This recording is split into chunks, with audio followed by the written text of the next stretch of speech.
हूँ हमारे बीच में उपस्थित आदरणीय क्षेत्रीय सोशल मीडिया प्रभारी आदरणीय अपर्णा दुबे जी, रजनी गुप्ता जी, सुनीता पाल जी, वसुधा प्रेमानी जी, दिव्यलता जी, आरती शर्मा जी, चित्रा सिंह जी, इंदु वर्मा जी, नीता जी और सुशीला दुबे जी, मीनू राजावत जी, कनक शिवरे जी, ममता चौरसिया जी, इंदिरा हमारी अपर्णा जी से मेरा अनुरोध है कि उनको भाभी जी को लेके मंच तक आए। मेरी छोटी बहन अपर्णा दुबे भाभी जी को लेके मंच तक आए और माँ सरस्वती के चित्र पर माल्यार्पण करने में सहयोग करें, क्योंकि हमारे सनातनी संस्कृति में कहा गया है कि किसी भी पूजा में जब तक पूजा सफल नहीं होती, जब तक अर्धांगिनी साथ में न हो। यशस्वी महापौर जी यहाँ पर उपस्थित हैं और उनकी अर्धांगिनी आदरणीय भाभी जी अगर उपस्थित नहीं होंगी तो फिर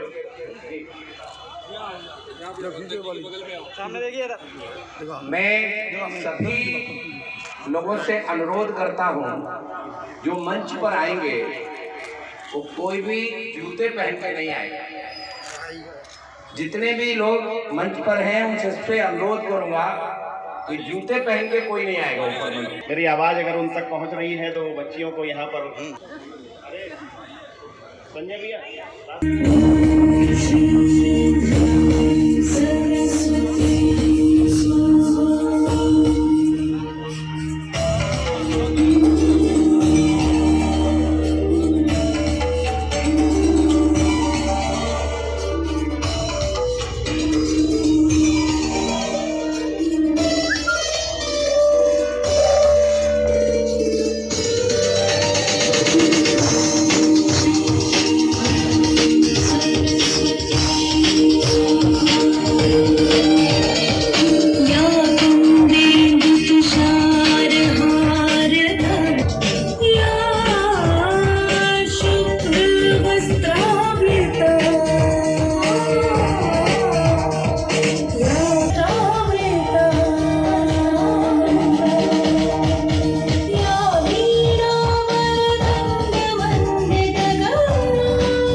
जल्दी से भेज दीजिए।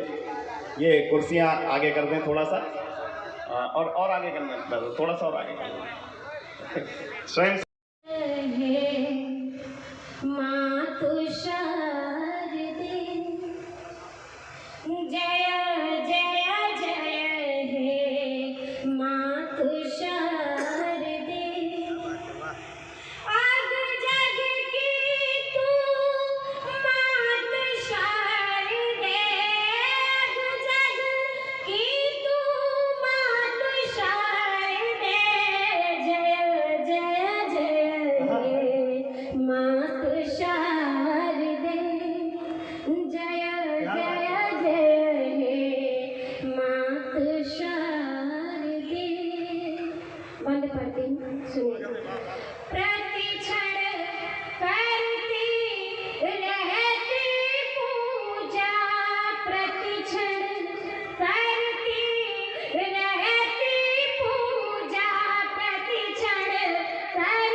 बहुत बहुत आभार। इस वंदना का आखिर बंद करती हूँ, सुनिएगा। तेरे दर पे दुनिया दस्तक, तेरे दर पे दुनिया दस्तक, तेरे दर पे दुनिया दस्तक, विभा चरण पर है नतमस्तक, विभा चरण पर है नतमस्तक, जय जय जय हे मातु शारदे, जय जय जय हे मातु शारदे, जय जय जय। एक पवित्र वंदना के साथ आप चलकर आ गए हैं, शुक्रिया।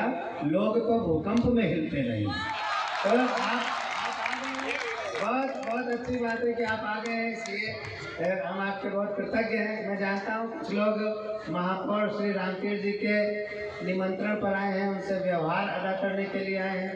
कुछ लोग रविंद्र शुक्ला जी की वजह से आए हैं, कुछ लोग अर्जुन चांद जी की वजह से आए हैं, और हमारी विधायिका आदरणीय रश्मि जी अतिथि के रूप में आमंत्रित हैं, तो वो मजबूरी में आई है।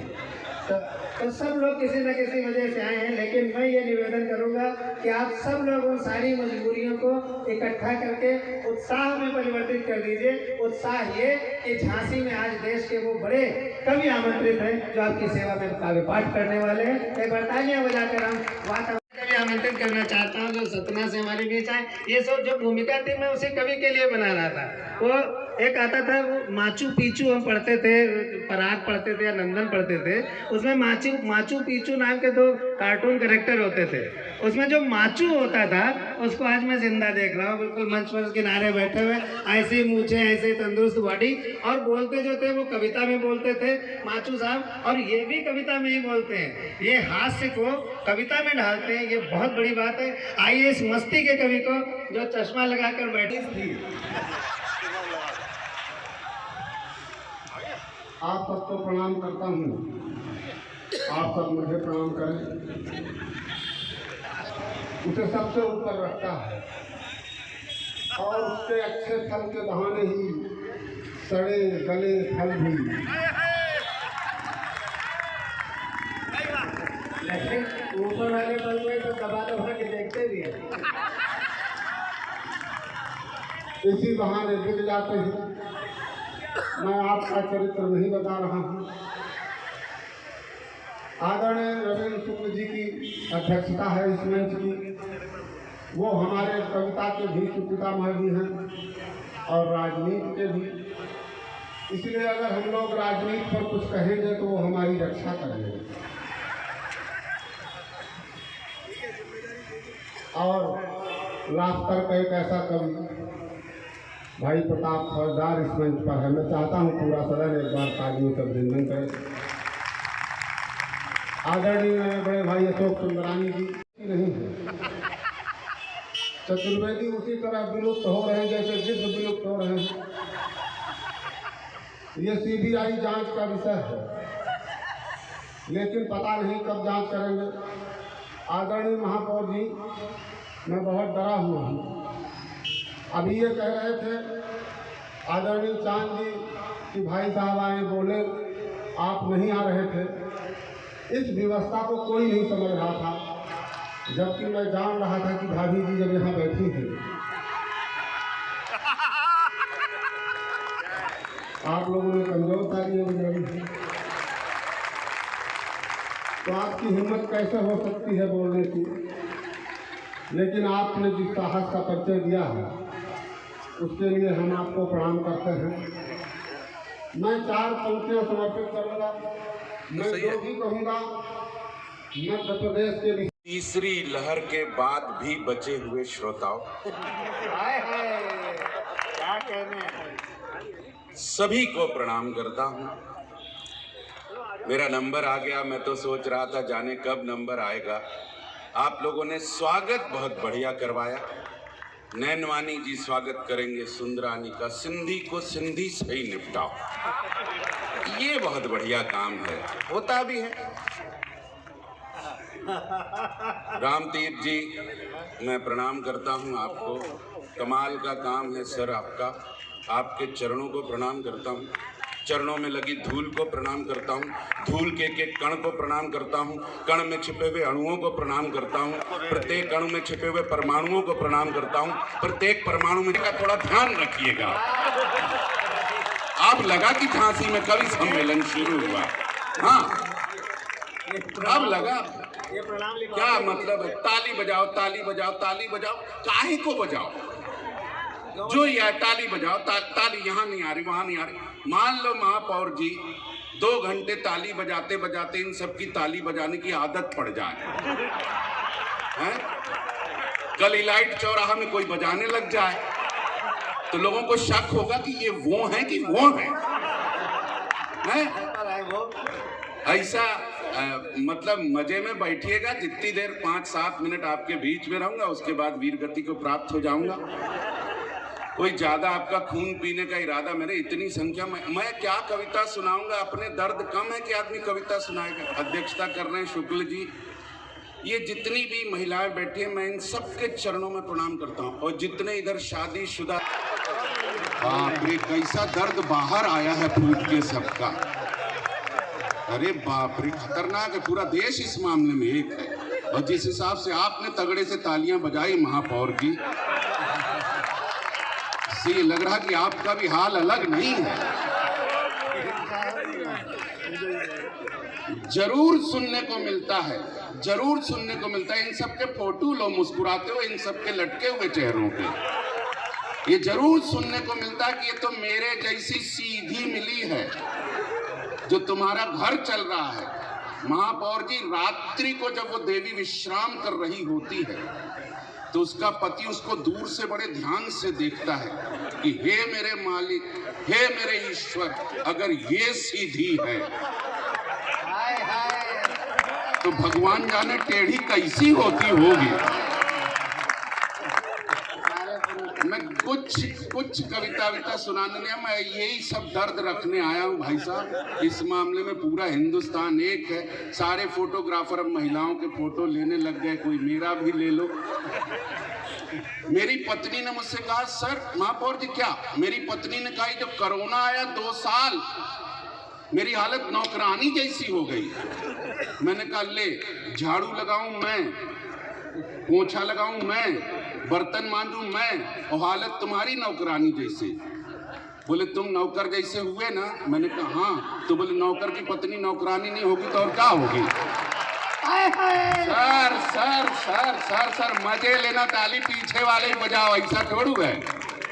वो जो बैरिकेड के उस तरफ बैठे वो भी आखिर सुनने कौन पैसा लगा है। खूब ताली बजाइए, बढ़िया से ताली बजाइए। महापौर जी, आदरणीय अध्यक्ष महोदय, आपकी तरफ मुखातिब होता हूँ। ताली बजाने के लिए इसलिए हम लोग नहीं कहते हैं कि ताली बजाने से कोई कविता छोटी बड़ी हो जाती है। ताली बजाने के लिए हम लोग इसलिए कहते हैं कि वर्तमान दौर में ताली ही एक ऐसी चीज बची है जो कम से कम सांप्रदायिक नहीं है। बाकी तो सबको सांप्रदायिकता में कह दिया साहब, एक शब्द कहाँ से पता नहीं आ गया इन लोगों के हाथ में। ऐसे में ताली एक ऐसी चीज बची है जो चाहे हिंदू बजाए, मुसलमान बजाए, सिख बजाए, ईसाई बजाए, ताली की आवाज एक जैसी आती है। ताली गुजराती बजाए, मराठी बजाए, सिंधी बजाए, ताली की आवाज एक जैसी आती है। और मेरे झांसी के अच्छे लोगों, ताली तो इस बात पर उठे कि अमीर और गरीब आदमी की थाली में अंतर हो सकता है, लेकिन उसकी ताली में आज तक कोई अंतर नहीं होता है। इसलिए ताली बजे। वीरांगना लक्ष्मीबाई की धरती को प्रणाम करता हूँ, नमन करता हूँ। मैं पाकिस्तान चीन कोई टेंशन नहीं लेता, वीर रस मेरे हिस्से में नहीं। क्या पाकिस्तान चीन का टेंशन लेना है? 2 लोग आए हैं, जोड़े से आए हैं। ये लोग ठीक समय पर आ गए, कुछ हम ही जल्दी शुरू हो गए थे। अगली बार ध्यान रखा जाएगा। मैं प्रणाम करता हूँ। आइए भाई साहब, बैठिएगा, बैठिएगा, जम के बैठिएगा। आइए, कुछ हलचल सी चल रही है, ये हलचल चलती रहेगी। आए भाई साहब, आप भी आ जाइए। इस तरफ आदमी बनाने कोई फैक्ट्री लगी क्या महापौर साहब? जहाँ अच्छा गुरबख्शानी जी हैं, कहाँ हैं? अच्छा भाई साहब, अरे सिंधी आदमी तो एकदम ऐसा खड़ा हो जाए कूद पड़े जाके मंच पे। सर मैं प्रणाम करता हूँ आपको। सिंधी आदमी में सब व्यापार करने की कला आती है। आप रेगिस्तान में रेत बेच दो साहब। हाँ और क्या मैं प्रणाम करता हूँ। अब देखो अच्छा कवि आता है, बातचीत जमती है, तो पहले यहाँ से जाने का क्रम था, अब धीरे धीरे आने का क्रम चालू। लोग मोबाइल पे बताते कि अच्छा आइटम अब आ गया है। हाँ अब आ जाओ, अच्छा आइटम चल रहा है, ठीक ठाक चल रहा है मामला। हम क्या कविता सुनाएंगे? मैंने कहा ना कि अपने दर्द हैं। हमको कोई घर पे इज्जत मिलती महापौर साहब तो काहे को भटकते फिरते यहाँ पे हैं?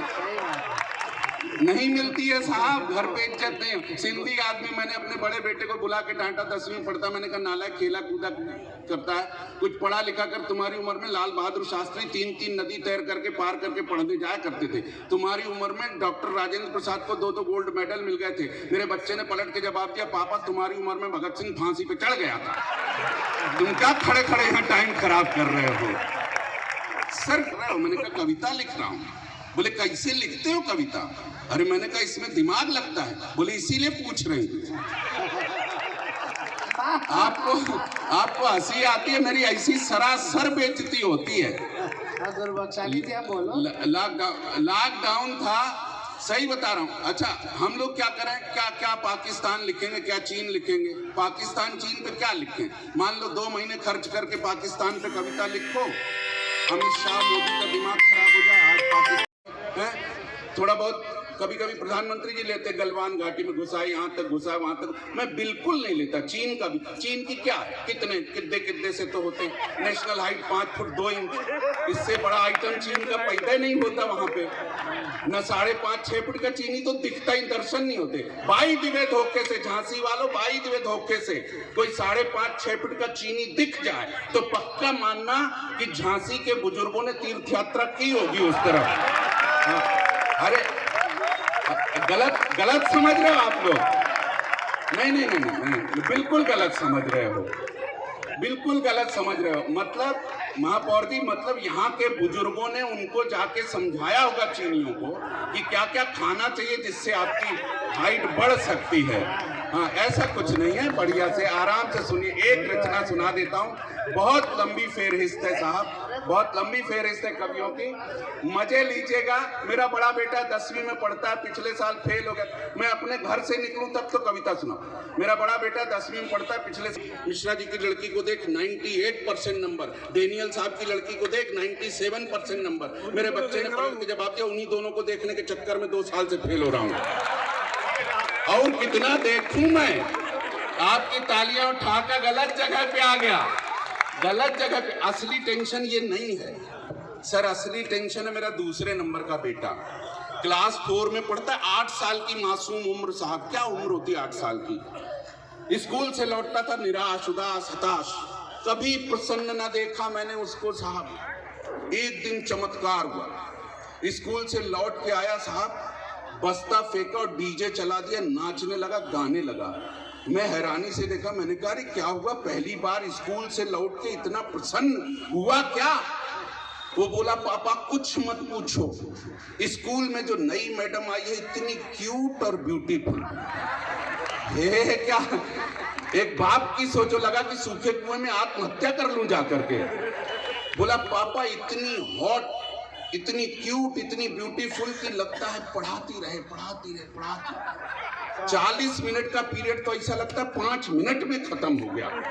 मैंने कान पकड़ के उसको डांटा, मैंने कहा नालायक, यही संस्कार है, यही सीखा है। जो मैडम तुझे पढ़ाती है, शिक्षा का ज्ञान देती है, उसको हमेशा अपनी माँ समझना चाहिए। मेरे बच्चे ने पलट के जवाब दिया, पापा आप हरदम अपनी जुगाड़ में रहते हो। हाँ साहब, असली टेंशन ये है, बच्चे पैदा होने बंद हो गए, डायरेक्ट बाप पैदा होने लग गए। असली तनाव ये है साहब। क्या करें हम लोग भी, टेलीविजन ने बच्चों को उम्र से पहले बड़ा कर दिया है साहब। सही बात है। इसलिए ये टेंशन हो गया है। सर जा रहे हैं क्या? तीसरी लहर के बाद भी बचे हुए श्रोताओं, हाय हाय, क्या कहने हैं। सभी को प्रणाम करता हूं। मेरा नंबर आ गया, मैं तो सोच रहा था जाने कब नंबर आएगा। आप लोगों ने स्वागत बहुत बढ़िया करवाया। नैनवानी जी स्वागत करेंगे सुंदरानी का, सिंधी को सिंधी से ही निपटाओ। ये बहुत बढ़िया काम है, होता भी है। रामतीर्थ जी मैं प्रणाम करता हूं आपको, कमाल का काम है सर आपका। आपके चरणों को प्रणाम करता हूं, चरणों में लगी धूल को प्रणाम करता हूं, धूल के कण को प्रणाम करता हूं, कण में छिपे हुए अणुओं को प्रणाम करता हूं, प्रत्येक अणु में छिपे हुए परमाणुओं को प्रणाम करता हूं, प्रत्येक परमाणु में का थोड़ा ध्यान रखिएगा। अब लगा कि झांसी में कवि सम्मेलन शुरू हुआ, हाँ अब लगा क्या मतलब है। ताली बजाओ ताली बजाओ ताली बजाओ, काहे को बजाओ?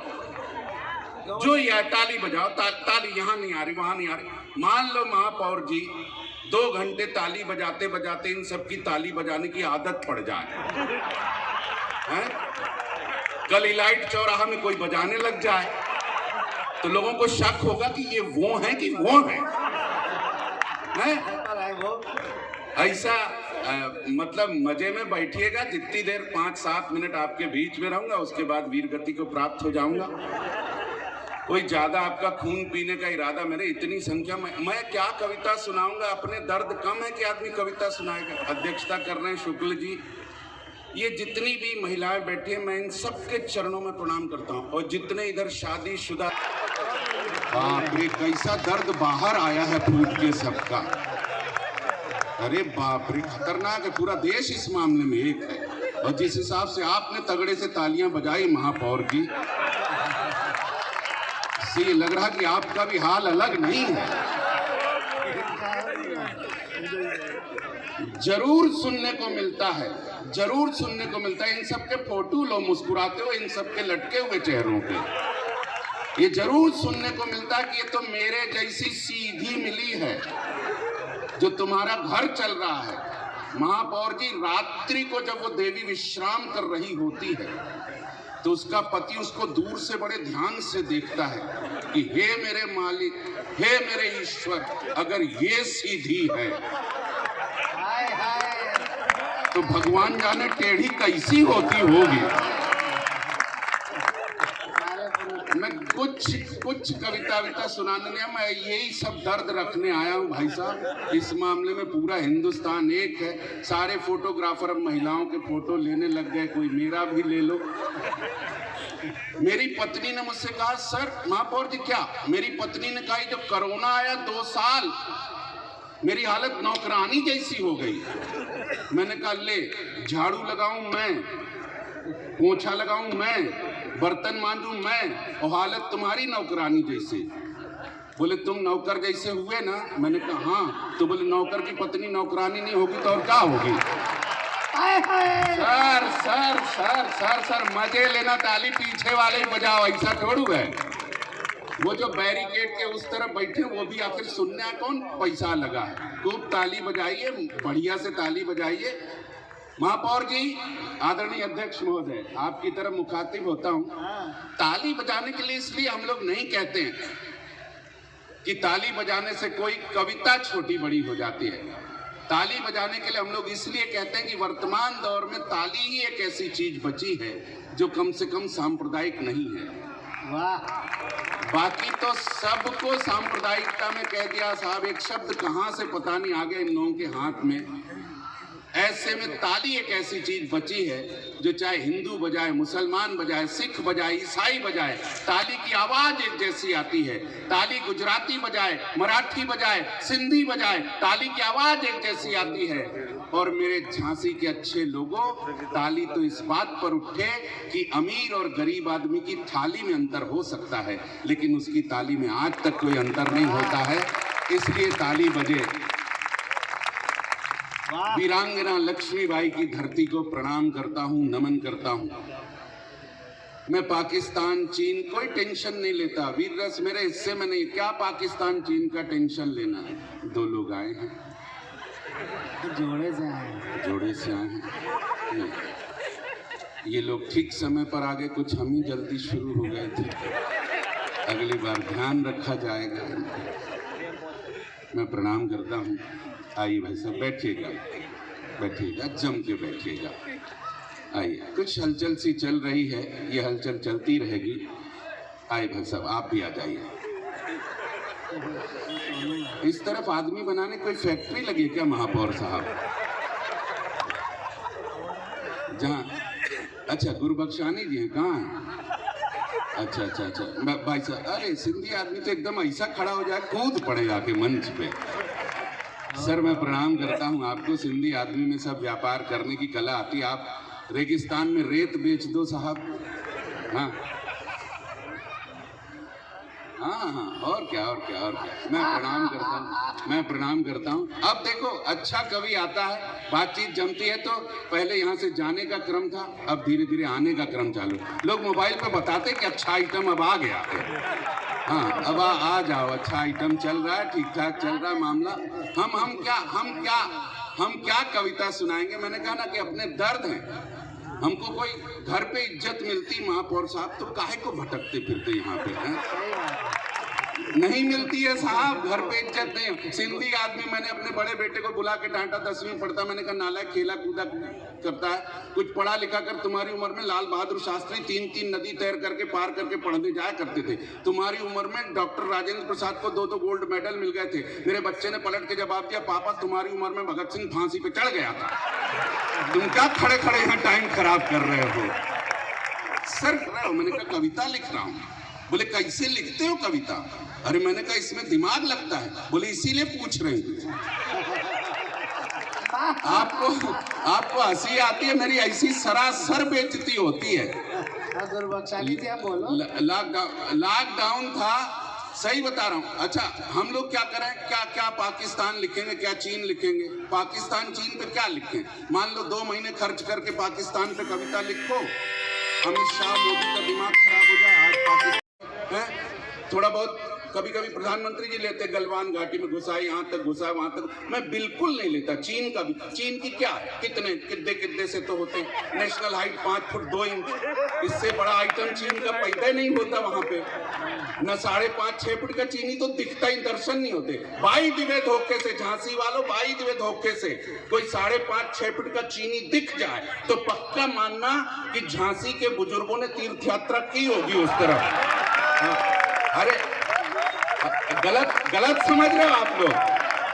नहीं, बिल्कुल गलत समझ रहे हो, बिल्कुल गलत समझ रहे हो। मतलब महापौर जी, मतलब यहाँ के बुजुर्गों ने उनको जाके समझाया होगा चीनियों को कि क्या क्या खाना चाहिए जिससे आपकी हाइट बढ़ सकती है। हाँ, ऐसा कुछ नहीं है। बढ़िया से आराम से सुनिए। एक रचना सुना देता हूँ, बहुत लंबी फेहरिस्त है साहब, बहुत लंबी फेहरिस्त है कवियों की, मजे लीजिएगा। मेरा बड़ा बेटा 10वीं में पढ़ता है, पिछले साल फेल हो गया। मैं अपने घर से निकलूं तब तो कविता सुनाऊं। मेरा बड़ा बेटा 10वीं में पढ़ता है, पिछले मिश्रा जी की लड़की को देख 98% नंबर, डेनियल साहब की लड़की को देख 97% नंबर। मेरे बच्चे ने पढ़ के जवाब दिया, उन्हीं दोनों को देखने के चक्कर में 2 साल से फेल हो रहा हूँ। और कितना देखूं मैं? आपकी तालियां उठाकर गलत जगह पे आ गया, गलत जगह पे। असली टेंशन ये नहीं है सर, असली टेंशन है मेरा दूसरे नंबर का बेटा, क्लास 4 में पढ़ता है, 8 साल की मासूम उम्र साहब। क्या उम्र होती है 8 साल की? स्कूल से लौटता था निराश, उदास, हताश, कभी प्रसन्न ना देखा मैंने उसको साहब। एक दिन चमत्कार हुआ, स्कूल से लौट के आया साहब, बस्ता फेंका और डीजे चला दिया, नाचने लगा, गाने लगा। मैं हैरानी से देखा, मैंने कहा अरे क्या हुआ, पहली बार स्कूल से लौट के इतना प्रसन्न हुआ क्या? वो बोला पापा कुछ मत पूछो, स्कूल में जो नई मैडम आई है इतनी क्यूट और ब्यूटीफुल है। क्या एक बाप की सोचो, लगा कि सूखे कुएं में आत्महत्या कर लूं जा करके। बोला पापा इतनी हॉट, इतनी क्यूट, इतनी ब्यूटीफुल कि लगता है पढ़ाती रहे। 40 मिनट का पीरियड तो ऐसा लगता है 5 मिनट में खत्म हो गया। मैंने कान पकड़ के उसको डांटा। मैंने कहा नालायक, यही संस्कार है, यही सीखा है जो मैडम तुझे पढ़ाती है, शिक्षा का ज्ञान देती है, उसको हमेशा अपनी माँ समझना चाहिए। मेरे बच्चे ने पलट के जवाब दिया, पापा आप हरदम अपनी जुगाड़ में रहते हो। हाँ साहब, असली टेंशन ये है, बच्चे पैदा होने बंद हो गए, डायरेक्ट बाप पैदा होने लग गए। असली तनाव ये है साहब। क्या करें हम लोग भी, टेलीविजन ने बच्चों को उम्र से पहले बड़ा कर दिया है साहब। सही बात है। इसलिए ये टेंशन हो गया है। सर जा रहे हैं क्या? तेज, इतना तेज कि भगवान कसम घटना घटी और अखबार में छपी। घटना घटी नहीं, अखबार में छपी नहीं। अब तो कभी कभी घटनाएं इंतजार करती कि अखबार में छपे तो हम घटें। मुझे एक छोटी सी घटना याद पड़ती है, बहुत मस्ती के साथ सुन रहे हैं हम। मुझे एक छोटी सी घटना याद पड़ती है। एक बार एक जंगल में एक बंदर अपनी बंदरिया को अपनी बहादुरी के किस्से सुना रहा था। बंदरिया भी बड़े ध्यान से सुन रही थी। सुनते सुनते जब बोर हो गई तो बंदर से कहा, इतना ही बहादुर है तो नीचे शेर बैठा है, उसकी पूंछ मरोड़ के दिखा। अब साहब, जो बंदर अपनी बंदरिया की बातों में आ जाते हैं, इतने समझदार श्रोता मैंने पूरी जिंदगी में नहीं देखे, भगवान कसम, पूरे देश में कहीं नहीं देखे। जो आ जाते हैं वो ऐसा भी कर लेते हैं। बंदर आया ताव में, नीचे उतरा, शेर की पूंछ मरोड़ दी। शेर ने सोचा कोई ताकतवर जानवर है, तब तो ऐसी बदतमीजी कर रहा। आंख खोल के देखा तो बंदर, शेर का दिमाग खराब हो, लाल लाल आंखें करके बंदर को दौड़ा दिया। अब बंदर आगे आगे, शेर पीछे पीछे, जाए तो जाए कहाँ, भागते भागते जंगल खत्म हो गया। तो बंदर एक गांव में घुस गया। गांव में कहाँ जाए तो देखा एक टेलर मास्टर अपनी मशीन छोड़ के चला गया था। मशीन के ऊपर चश्मा, चश्मे के ऊपर अखबार। बंदर को जान बचाने का कोई तरीका नहीं सूझा तो जाके चश्मा लगा लिया और अखबार सामने करके बैठ गया। अब शेर आया तो भटक गया, क्योंकि बंदर तो पूरा अखबार में ही ढक गया। तो उसने टेलर मास्टर के धोखे में बंदर से ही पूछा, क्यों भाई तुमने इधर से एक बंदर को भागते देखा क्या? तो बंदर ने भी अखबार पढ़ते पढ़ते अखबार के पीछे से जवाब दिया कि वही बंदर जिसने अभी कुछ देर पहले शेर की पूंछ मरोड़ी। तो शेर हैरान रह गए, बोले छप गई क्या गुरु?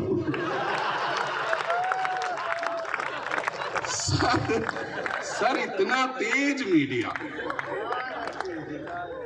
तो बस उसी मीडिया के ऊपर 7-8 मिनट की कविता। और अब मैं अपनी जगह पर।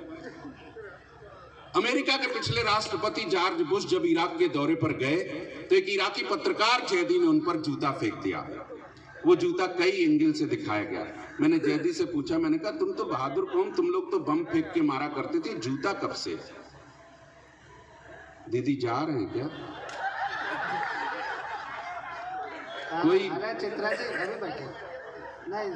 कोई बहुत जरूरी सीरियल न निकल रहा हो,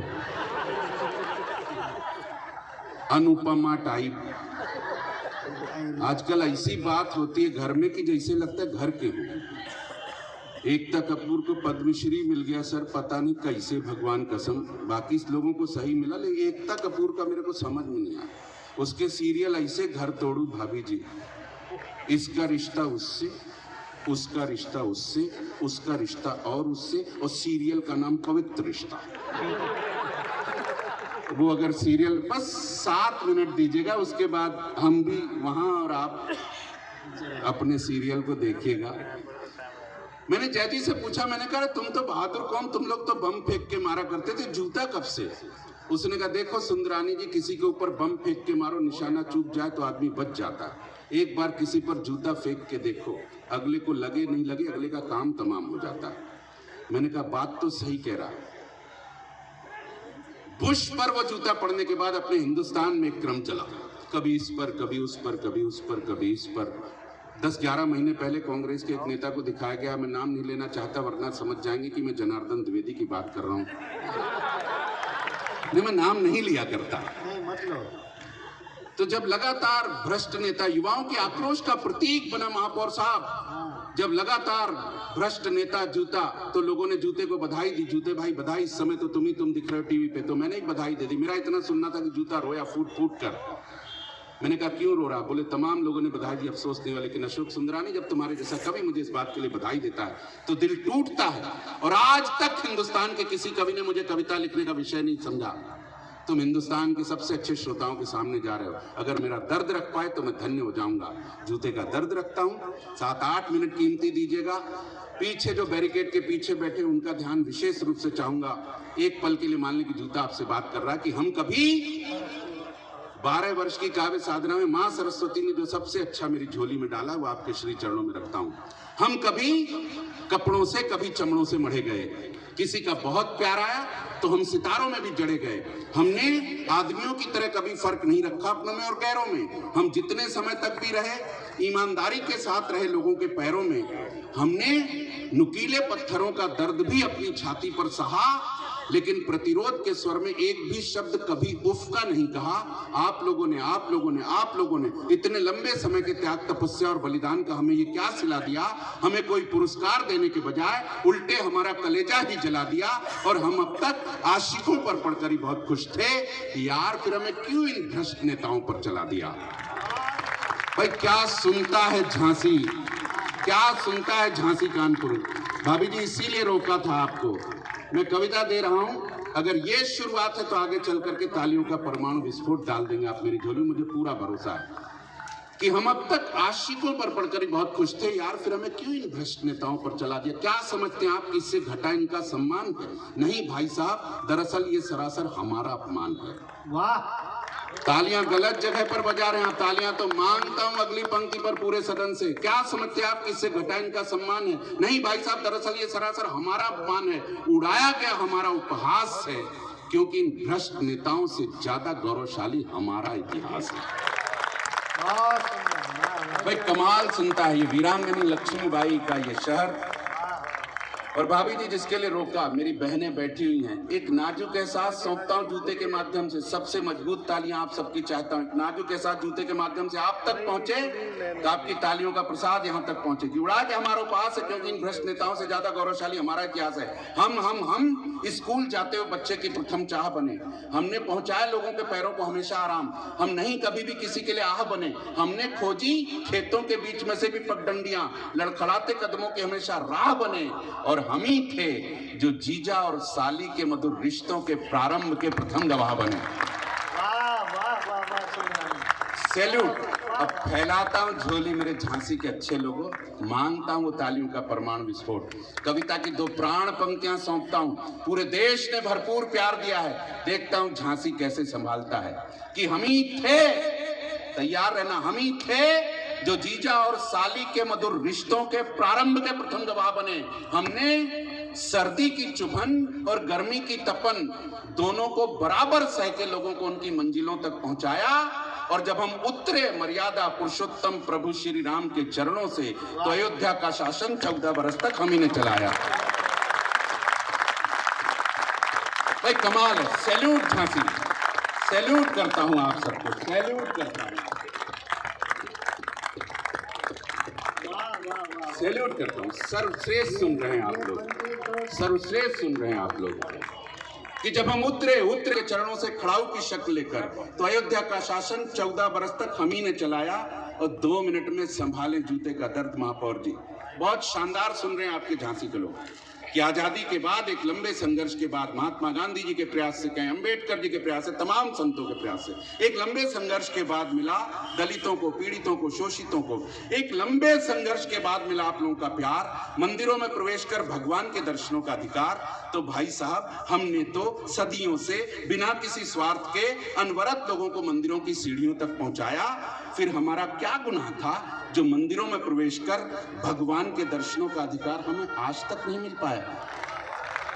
माफ करें, ये तालियों की पंक्तियां नहीं थी, माफ करें, बहुत लोग असहमत होंगे, लेकिन अब आपकी हिम्मत देखना चाहता हूं मेरे झांसी के अच्छे लोगों कि आप अपने ऊपर भी तालियां बजाने की हिम्मत जुटा पाते हैं कि नहीं। फिर हमारा क्या गुनाह था जो मंदिरों में प्रवेश कर भगवान के दर्शनों का अधिकार हमें आज तक नहीं मिल पाया। तो आप सब तर्क देंगे कि हमारे ऊपर थोड़ी सी धूल, थोड़ी सी मिट्टी, थोड़ी सी गंदगी है, इस कारण मना है मंदिरों में प्रवेश और वर्जित खुदा की बंदगी है। तो जो सवाल मेरे सीने में दफन था जाने कब से, चूंकि आज इस वीर भूमि पर प्रसंग आ गया है, तो बड़ी मासूमियत से पूछता हूं आप सबसे कि थोड़ी सी धूल, मिट्टी और गंदगी के कारण हम बाहर ही सीढ़ियों पर पड़े रह जाते हैं और आप सब लोग अपने मन में ढेर सारी ईर्ष्या, छल कपट की गंदगी लेकर बड़े आराम से मंदिरों में चले जाते हैं। सैल्यूट करता हूं। इस जमाने से क्या मिला क्या नहीं मिला, हम सीढ़ियों के बाहर धूल, मिट्टी, गंदगी में जहां पर भी पड़े हैं, कुछ आदमियों के कारण, कुछ आदमियों की नजरों में हम उस स्थिति में भी देवताओं से बड़े हैं। ये बात जूता छाती ठोक कर कहता है, क्योंकि मंदिरों में प्रवेश कर भगवान के दर्शन करते समय अधिकांश लोगों का ध्यान, सर आप लोग कमाल श्रोता हैं सर, कमाल श्रोता हैं सर, आप लोग कमाल श्रोता हैं। अधिकांश लोगों का ध्यान भगवान से ज्यादा हम जूतों पर रहता है, क्योंकि उन सबका मानना है प्रत्येक क्षण प्रति पल कि भगवान के दर्शन आज करो या कल, भगवान तो यही मिलेंगे। आप इस जमाने से क्या मिला क्या नहीं मिला, हम सीढ़ियों के बाहर धूल, मिट्टी, गंदगी में जहां पर भी पड़े हैं, कुछ आदमियों के कारण, कुछ आदमियों की नजरों में हम उस स्थिति में भी देवताओं से बड़े हैं। ये बात जूता छाती ठोक कर कहता है, क्योंकि मंदिरों में प्रवेश कर भगवान के दर्शन करते समय अधिकांश लोगों का ध्यान, सर आप लोग कमाल श्रोता हैं सर, कमाल श्रोता हैं सर, आप लोग कमाल श्रोता हैं। अधिकांश लोगों का ध्यान भगवान से ज्यादा हम जूतों पर रहता है, क्योंकि उन सबका मानना है प्रत्येक क्षण प्रति पल कि भगवान के दर्शन आज करो या कल, भगवान तो यही मिलेंगे।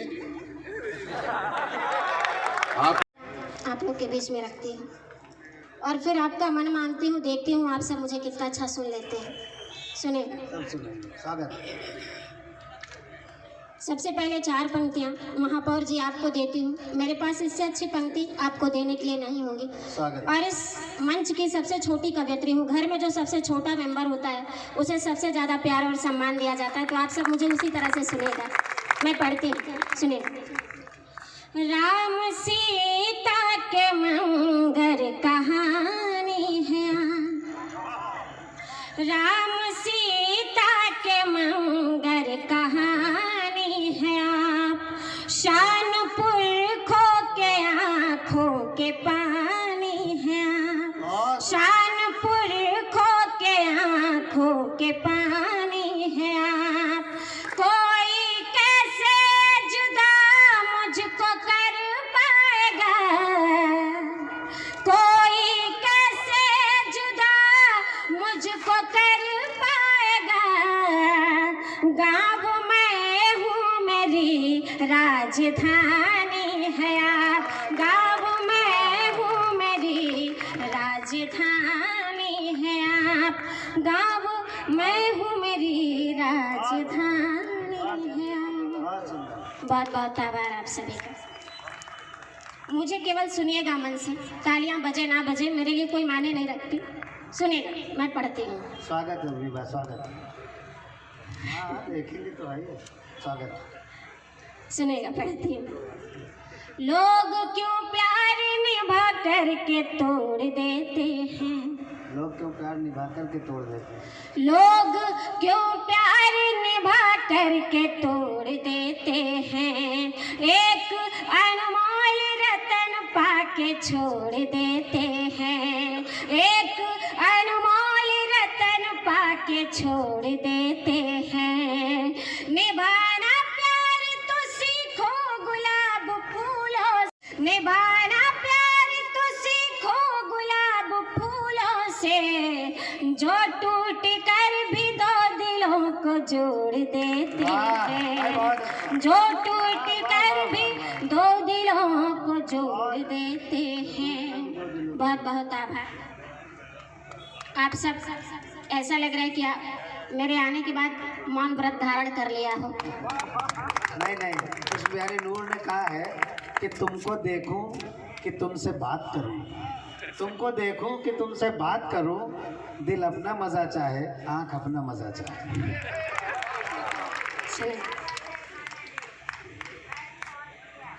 Thank you ma'am. आइए 4 पंक्तियाँ और पढ़ती हूँ, आप लोग के बीच में सुनिएगा। निगाह कुछ भी कहे दिल से भूल मत करना, निगाह कुछ भी कहे दिल से भूल मत करना, गुलाब जिंदगी है तो बबूल मत करना, गुलाब जिंदगी है तो बबूल मत करना, तुम्हारे दिल को खिलाना समझ के जो खेले, तुम्हारे दिल को खिलाना समझ के जो खेले, कभी तुम उसकी मोहब्बत कबूल मत करना, कभी तुम उसकी मोहब्बत कबूल मत करना। बहुत बहुत आभार आप सभी का, बहुत बढ़िया सुन रहे हैं आप लोग। जानिए ये प्यार मोहब्बत के भाग हैं, मत जानिए ये प्यार मोहब्बत के भाग हैं, कोयल की बात करते हैं और खुद ही काग है, कोयल की बात करते हैं और खुद ही काग है, चेहरा जो इनका देखिए लगता है क्या जनाब, मजनू के खानदान के अंतिम चिराग है, मजनू के खानदान के अंतिम चिराग है। मैं स्वीकार करता हूँ मैं अंतिम चिराग हूँ, लेकिन आप अभी इस लैला की परंपरा को बढ़ा रही है। मैं 4 पंक्तियाँ और आप लोग के बीच में पढ़ती हूँ, सुनिएगा। मैं चाहती हूँ कि मंच से आप लोगों ने बहुत ठाके लगाए, बहुत सुने, लेकिन कुछ कविताएं भी होनी चाहिए। मैं पढ़ती हूँ। वही होनी चाहिए। मोम पत्थर को करे इश्क अजब हस्ती है, मोम पत्थर को करे इश्क अजब हस्ती है, सांप रस्सी बना लाश बनी कश्ती है, सांप रस्सी बना लाश बनी कश्ती है, कोई तुलसी ही जमाने को बता पाएगा, कोई तुलसी ही जमाने को बता पाएगा, प्राण से प्यार क्यों रत्नावली की बस्ती है, प्राण से प्यार क्यों रत्नावली की बस्ती है। बहुत बहुत आभार। और 4 पंक्तियाँ और पढ़ते। संग जाऊँ न कहाँ संग जाऊंगे, डोली संग जाऊँ न कहाँ संग जाऊंगे, अखियों में दिन रात जिसका है सपना, अखियों में दिन रात जिसका है सपना, जिसके सिवा न कोई दुनिया में अपना, जिसके सिवा न कोई दुनिया में अपना, कल्पना के पार वो जो रंग रूप वाला है, कल्पना के पार वो जो रंग रूप वाला है, कल्पना के पार वो जो रंग रूप वाला है, छवि उसकी मन में उतार संग जाऊंगे, छवि उसकी मन में उतार संग जाऊंगे, और मैं तो परदेसिया के प्यार संग जाऊंगे, मैं तो परदेसिया के प्यार संग जाऊंगे, मैं तो परदेसिया के प्यार